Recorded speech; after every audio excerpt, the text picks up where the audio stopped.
දෙවන කොටස. කාර්මික විප්ලවයේ ව්‍යාප්තිය.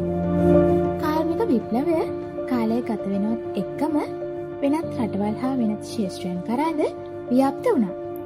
විශේෂයෙන් ප්‍රවාහන, සංනිවේදන හා කෘෂිකර්මාන්ත යන ක්ෂේත්‍ර කෙරෙහි සිදු කරන ලද බලපෑම් හේතු කොටගෙන ඒවායේ ශීඝ්‍ර දියුණුවක් දක්නට ලැබුණා.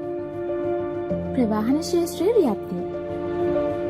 කර්මාන්ත ශාලාවලට අවශ්‍ය අමුද්‍රව්‍ය ප්‍රවාහනය හා නිමි ද්‍රව්‍ය වෙළඳපොළවල් කරා ගෙන යාම සඳහා මාර්ග පහසුකම් වැඩි දියුණු කිරීමේ අවශ්‍යතාව මතුවීමත් සමග 1811 වර්ෂයේදී ජෝන් මැකඩම් විසින් මහා මාර්ග ඉදිකිරීම සඳහා නව ක්‍රමයක් සොයාගත්තා.